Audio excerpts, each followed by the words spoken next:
I would imagine that most agents are looking to increase their time or increase their productivity. Um, and I found out over the years that there's really only one way to do both. I want to start off by talking about a perfect example of what I had gone through. I think it was 2016. I had 5 deals under contract all at once, and 3 of them fell out.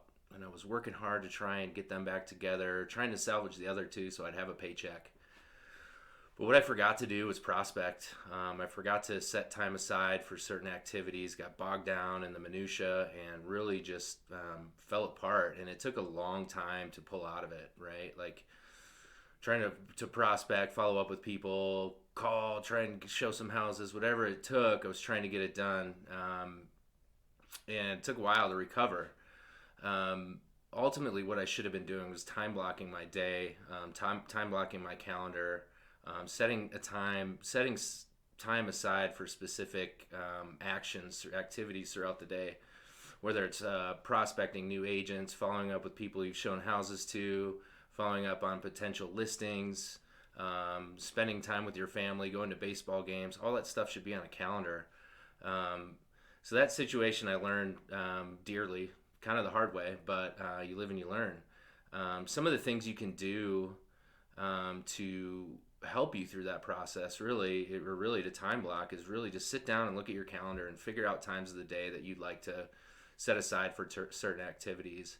One of the suggestions I would make is, if you're prospecting, not to prospect at the same time every day. So if you're doing Mondays at 9 a.m. and you're making phone calls, you may want to do Wednesdays and Fridays at a different time, or switch your Mondays, because if you're trying to get a hold of the same people on a Monday at 9, the likelihood of you getting a hold of them the second time probably isn't going to work.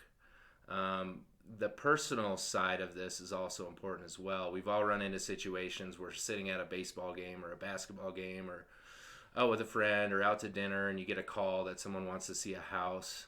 And a lot of times, especially with this market, you tend to drop what you're doing to go show this property, but really you could still do both. Um, the professional side of the personal relationship is simply letting them know that you're happy to show them the house, but you're in the middle of something, and can we do it in an hour or 2 hours or the next morning? It's not going to go under contract today. So adhering to those times will also get you respect from your client on the other end. Okay, they're doing something personal. I respect that, and it creates a stronger, robust relationship. What we see in this business, whether you're brand new, haven't started, or brand new, or been seasoned 15, 20 years, are peaks and valleys. So time blocking tends to solve that as well. Going back to the contracts that I screwed up on or fell out or whatever, and then I was out of business for a while.